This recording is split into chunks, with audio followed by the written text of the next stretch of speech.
Hello dear students, welcome back to smart knowledge. प्यारे बच्चों, आज की जो वीडियो है उसमें हम डिस्कस करने वाले हैं common annual school examination for class 7th। Subject रहेगा हिंदी। वीडियो बच्चों काफ़ी इंपॉर्टेंट और बेनिफिशियल रहने वाली है क्योंकि यहाँ से हम कवर करने वाले हैं वेरी वेरी इंपॉर्टेंट क्वेश्चंस। और ये जो पेपर है आपका, ये 4th आपका वेरी इंपॉर्टेंट प्रैक्टिस पेपर है, ठीक है, जो कि आपके लिए काफ़ी बेनिफिशियल रहेगा क्योंकि बहुत सारे इंपॉर्टेंट क्वेश्चंस जो भी आपके पेपर में आने वाले हैं और वो कवर किए गए हैं। टाइम अलाउड रहेगा 2.5 घंटे, मैक्सिमम मार्क्स आपके रहेंगे 60। जो भी पेपर अपलोड किए जा चुके हैं उनका लिंक आपको डिस्क्रिप्शन बॉक्स में मिल जाएगा, प्लेलिस्ट का लिंक मिलेगा या वीडियो के एंड में आपको प्लेलिस्ट का लिंक मिलेगा, या आप चैनल पर विजिट कर सकते हो, वहाँ से देख सकते हो। सबसे पहले हम सामान्य निर्देश देख लेते हैं। आपके जो पेपर है इसमें कुल 4 खंड हैं, क ख ग और घ, ठीक है। इसमें कुल 11 प्रश्न हैं और सभी प्रश्न आपके लिए अनिवार्य रहेंगे। जो भी इंस्ट्रक्शंस दी गई हैं उसके अकॉर्डिंग आपको पेपर सॉल्व करना है। Now let's solve the paper. खंड क दिया गया है अपठित बोध, ठीक है। प्रश्न 1 रहेगा, निम्नलिखित गद्यांश को पढ़कर नीचे दिए गए प्रश्नों के उत्तर जो है वो आपको लिखने हैं। मानव जाति को जो बीमारियां विरासत में मिली हैं उनमें से अधिकांश का संबंध हमारे जीवन यापन के तरीके से है। स्वास्थ्य तथा स्वास्थ्य रक्षा के नियमों की अनभिज्ञता, अनभिज्ञता यानी जिसका बारे में पता नहीं होता उसको क्या कहते हैं, अनभिज्ञता। और उसकी अवहेलना, अवहेलना यानी बातों को न मानना, अनेक रोगों को जन्म देती है। स्वच्छता का अभाव, संतुलित आहार की कमी, व्यायाम न करना और अस्वास्थ्यकर वातावरण में रहना बीमारियों का प्रमुख कारण है। इसमें संदेह नहीं कि हमारे देश में ऊंची मृत्यु दर का एक मुख्य कारण घोर दरिद्रता भी है। दरिद्रता क्या होती है बच्चों? गरीबी। क्योंकि गरीबी के कारण लोगों को पर्याप्त भोजन, स्वच्छ जल और चिकित्सा सुविधाएं नहीं मिल पाती। फिर भी यदि लोगों को स्वास्थ्य रक्षा के नियमों के विषय में सही शिक्षा दी जाए और उन्हें जागरूक बनाया जाए तो अनेक बीमारियों से बचा जा सकता है। उचित जानकारी, स्वच्छ आदतें और नियमित देखभाल से इस समस्या का समाधान संभव है। अब क्वेश्चंस दिए गए हैं। मानव जाति को मिली अधिकांश बीमारियों का मुख्य कारण क्या है? तो क्या मुख्य कारण है? जलवायु परिवर्तन, इसके बारे में कोई बात नहीं की गई। स्वास्थ्य नियमों की अनभिज्ञता और अवहेलना, यही हमारा आंसर हो जाएगा। अधिक भोजन करना, व्यायाम करना नहीं है। नेक्स्ट देखिए, हमारे यहाँ मृत्यु दर अधिक होने का मुख्य कारण क्या बताया गया है? अशिक्षा है, बेरोजगारी है, घोर दरिद्रता यानी बहुत ज़्यादा गरीबी है, तो चिक जनसंख्या वृद्धि। तो जो पैसेज में दिया गया है उसमें कारण, जो मुख्य कारण है वो घोर दरिद्रता बताया गया है। यहाँ पे हमने अभी पढ़ा ना कि गरीबी के कारण जो है लोगों को अच्छी सुविधाएं नहीं मिल पाती और ऊंची मृत्यु दर का मुख्य कारण घोर दरिद्रता भी है। नेक्स्ट देखिए, अगला क्वेश्चन है, लोगों को किस विषय में शिक्षित किया जाए तो समस्या का समाधान संभव है? तो लोगों को स्वास्थ्य और स्वास्थ्य रक्षा के नियमों के विषय में शिक्षित किया जाए तो इस समस्या का समाधान कुछ हद तक संभव हो सकता है। क्वेश्चन नंबर 4 है, प्रस्तुत गद्यांश के अनुसार बीमारियों और मृत्यु दर को कम करने के उपाय जो है वो आपको लिखने हैं। तो बीमारियों को कम करने के लिए लोगों को स्वास्थ्य संबंधी नियमों की सही जानकारी दी जानी चाहिए। स्वच्छता, संतुलित आहार और स्वास्थ्य के प्रति जागरूकता बढ़ाकर तथा उचित शिक्षा देकर मृत्यु दर को कम किया जा सकता है। ठीक है, क्या किया जा सकता है? मृत्यु दर को कम किया जा सकता है। नेक्स्ट देखेंगे, ये हमारे क्वेश्चन हो गए बच्चों। आप सेकंड जो क्वेश्चन है वो भी आपको पद्यांश पढ़कर प्रश्नों के उत्तर देने हैं, लेकिन ये आपकी बुक से नहीं होते हैं। देव मेरे भाग्य में है क्या बता, मैं बचूंगी या मिलूंगी धूल में, या जलूंगी गिर अंगारे पर किसी, चूं पड़ूंगी या कमल के फूल में। तो कविता में कवित्री किससे अपने भाग्य के बारे में पूछ रही है? ठीक है, तो यहाँ से देखिए, देव मेरे भाग्य में है क्या बता, तो देव से पूछ रही है तो आंसर हमारा ख हो जाएगा। नेक्स्ट देखिए, कवित्री को किस बात की चिंता है? अपने धन की? ऐसा तो कोई बात नहीं है। अपने घर की, अपने भाग्य और भविष्य की? हाँ, इस बारे में कवित्री को चिंता है। अपने वस्त्रों की? ये भी गलत हो जाएगा। तो अपने भाग्य और भविष्य की चिंता है, लिखा हुआ है ना, मेरे भाग्य में है क्या बता, मैं बचूंगी या मिलूंगी धूल में, कि मेरे साथ जो है भविष्य में क्या होने वाला है। एक जो बूंद है वो यहाँ पर बात कर रही है। ठीक है, नेक्स्ट देखिए, कवित्री किन दो स्थितियों के बारे में प्रश्न कर रही है? तो कवित्री जो है वो अपने जीवन और मृत्यु अथवा सुख और दुख की दो स्थितियों के बारे में प्रश्न कर रही है। नेक्स्ट देखिए, प्रस्तुत पंक्तियों में कवित्री की मनस्थिति स्पष्ट कीजिए कि उसके मन में क्या चल रहा है। तो इन पंक्तियों में कवित्री अपने भविष्य को लेकर चिंतित और उत्सुक दिखाई देती है। वह अपने भाग्य के बारे में जानना चाहती है कि उसे सुख मिलेगा या कष्ट। उसके मन में अनिश्चितता और जिज्ञासा की भावना प्रकट होती है। तो ये हमारा आंसर हो जाएगा। नेक्स्ट देखिए बच्चों, निम्नलिखित व्याकरणिक प्रश्नों के उत्तर आपको लिखने हैं, मिलान करना है। 10 नंबर की आपकी यहाँ पर व्याकरण रहेगी। जातिवाचक संज्ञा, तो जातिवाचक संज्ञा कौन सी संज्ञा होती है? जिसमें पूरी जाति का बोध कराया जाता है, जैसे पर्वत है, नदी है। ठीक है, हम एक नदी, गंगा जैसे नदी है, गंगा नदी के बारे में बात ना करके हम नदी के बारे में बात करें तो इसमें जितनी भी नदियां हैं वो सभी को हम इंक्लूड कर रहे हैं, तो वो जातिवाचक संज्ञा हो जाएगी। व्यक्तिवाचक संज्ञा कौन सी होती है? जिसमें किसी व्यक्ति विशेष वस्तु स्थान के बारे में बात की जाए, किसी वस्तु का नाम है, ठीक है, और भाव, जिसमें भाव का पता चले, वो भाववाचक संज्ञा हो जाएगी। तो जातिवाचक संज्ञा इसमें कौन सी होगी? ईमानदारी, नदी, हिमालय। तो देखिए नदी जो है, मैंने अभी बताया आपको, नदी वो सभी नदियों के बारे में बात करेंगे तो नदी हो जाएगा। क्लियर? उसके बाद नेक्स्ट देखिए, व्यक्तिवाचक संज्ञा यानी किसी का नाम, तो हिमालय हो जाएगा, ये इसके साथ मैच हो जाएगा। और भाववाचक संज्ञा क्या होगी? ईमानदारी जो है वो भाव को प्रकट करता है, तो भाववाचक संज्ञा हो जाएगी ईमानदारी। ठीक है, तो ये हो जाएगा आपका फर्स्ट का आंसर, ये हो जाएगा सेकंड का आंसर, और ये हो जाएगा थर्ड का आंसर। ठीक है, नेक्स्ट देखिए, राधा बाजार गई है। तो यहाँ पर आपको क्या करना है? राधा बाजार गई है, उचित सर्वनाम शब्द से रिक्त स्थान भरिए। तो यहाँ पर सर्वनाम शब्द क्या होते हैं? संज्ञा के स्थान पर प्रयुक्त होने वाले शब्दों को सर्वनाम शब्द कहते हैं। ये जो शब्दों में बार बार जो पुनरावृत्ति होती है, रिपीटिशन होती है, उसको कम करते हैं, उसको ख़त्म करते हैं। ठीक है, जैसे राधा बाजार गई है, राधा दोपहर को 2 बजे बाजार गई है, राधा ने बाजार से कुछ वस्तुएं खरीदी है ना, राधा 4 बजे वापस आई। तो बार बार अगर हम राधा का इस्तेमाल कर रहे हैं तो अच्छा नहीं लग रहा, लेकिन राधा की जगह अगर हम वह इस्तेमाल करते हैं तो क्या होगा? इसमें जो वाक्य है वो उचित प्रकार से लिखा जा सकता है। अब यहाँ पर उचित सर्वनाम शब्द से, यानी राधा की जगह, राधा यहाँ पे क्या है? संज्ञा है, तो इस संज्ञा के स्थान पर हम क्या प्रयुक्त कर सकते हैं वो आपको यहाँ पर बताना है। तो संज्ञा के स्थान पर हम यहाँ पर जो है राधा के स्थान पर क्या प्रयुक्त कर सकते हैं? वह बाजार गई है। ठीक है, वह बाजार गई है, तो इसमें वह आ जाएगा। तो आप क्या करेंगे? आप राधा को हटाकर लिख देंगे वह बाजार गई है, यही सर्वनाम हो जाएगा। वह बाजार गई है, इस तरह से लिख देंगे। नेक्स्ट देखिए, लंबा पेड़ सड़क के किनारे खड़ा है, वाक्य में विशेषण शब्द पहचान कर लिखिए। तो यहाँ पर विशेषण क्या होता है? जिसमें किसी भी व्यक्ति, वस्तु, स्थान की विशेषता बताई जाए, उन शब्दों को विशेषण शब्द कहते हैं। तो यहाँ पर पेड़ जो है, पेड़ के बारे में क्या विशेषता बताई जा रही है? पेड़ के बारे में विशेषता बताई जा रही है कि पेड़ कैसा है? लंबा है। तो पेड़ यहाँ पे क्या है? पेड़ विशेषण है, पेड़ विशेष्य है, और लंबा क्या है बच्चों? विशेषण है। अगर विशेष्य पूछा जाए तो पेड़ हो जाएगा, जिसके बारे में बात की जाए वो विशेष्य होता है, और जो बात की जाए वो विशेषण होता है। क्लियर? तो यहाँ से हमारा आंसर क्या हो जाएगा? लंबा। विशेषण बताना है ना, तो लंबा जो है आंसर हो जाएगा।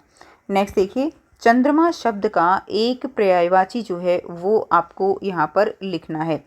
ठीक है, तो चंद्रमा का आप लिख सकते हो शशि। चंद्रमा शब्द का क्या हो सकता है? शशि हो सकता है, या और भी लिख सकते हो आप, इंदु भी बोलते हैं चंद्रमा को, क्या बोलते हैं? इंदु।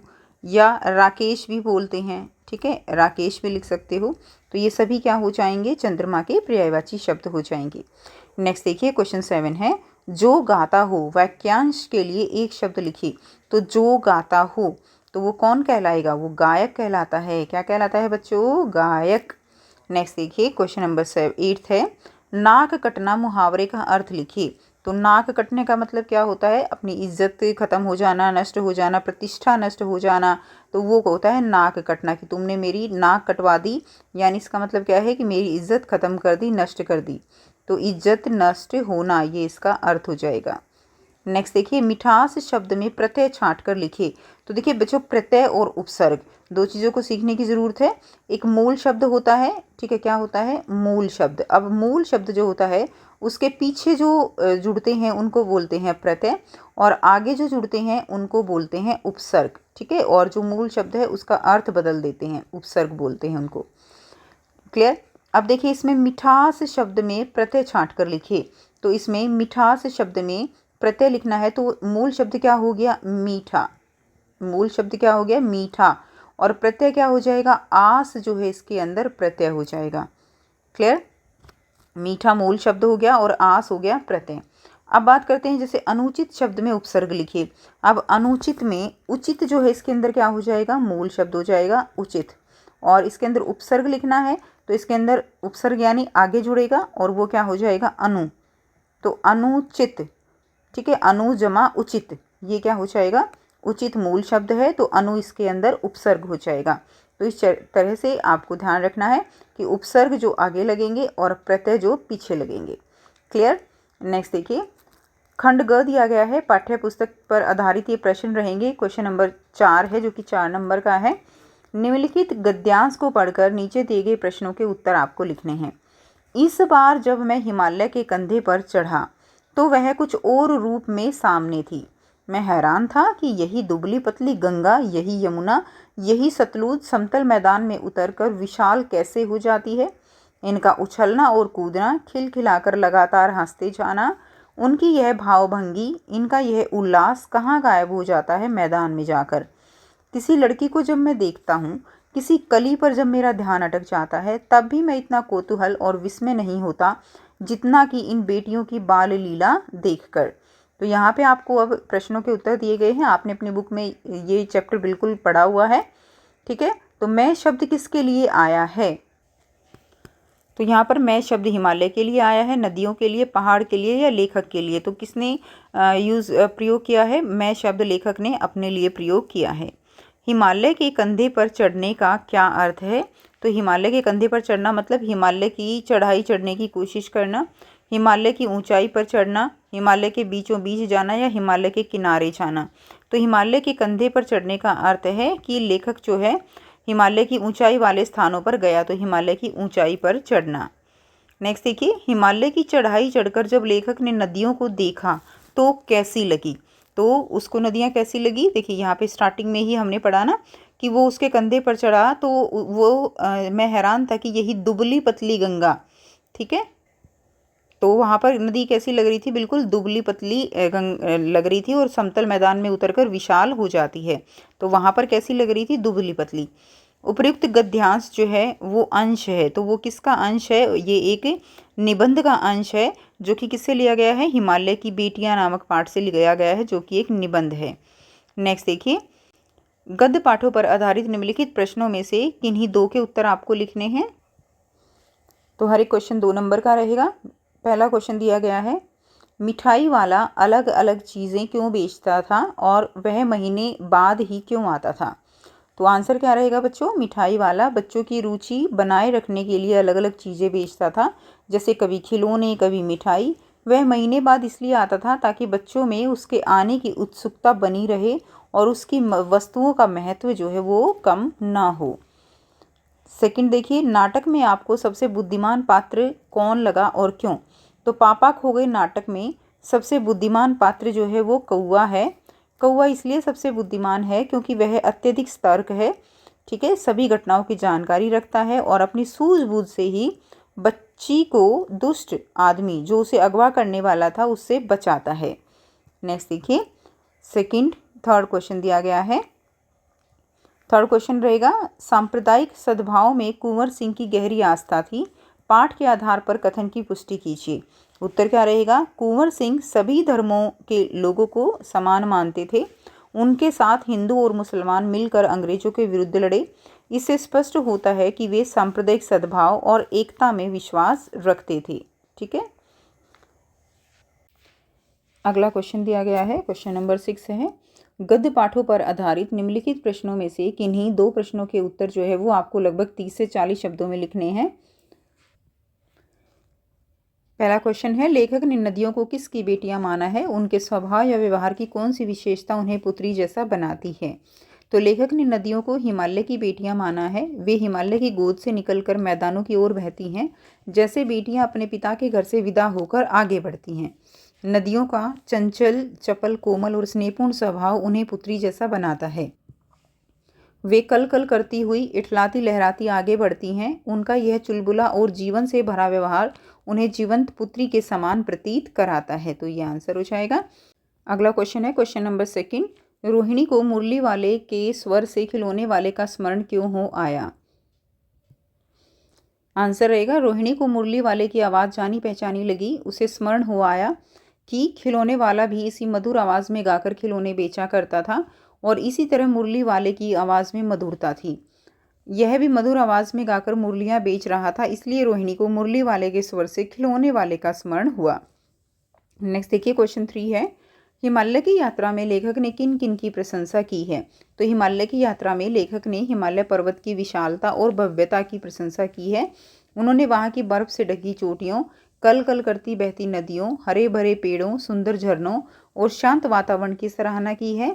साथ ही वहाँ रहने वाले सरल और परिश्रमी लोगों की भी प्रशंसा उन्होंने की है। ठीक है,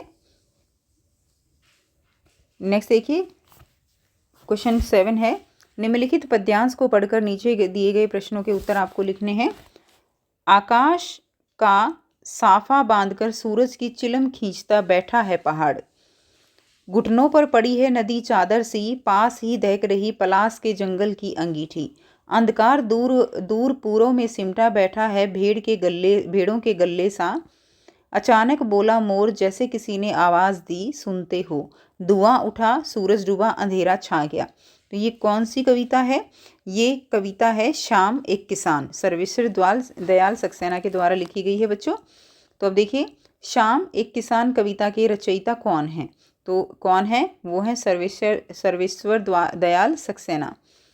पहाड़ को किन रूपों में दर्शाया गया है? तो पहाड़ जो है वो किस रूप में है? संध्या के रूप में, किसान के रूप में, एक पहरेदार के रूप में या एक बच्चे के रूप में?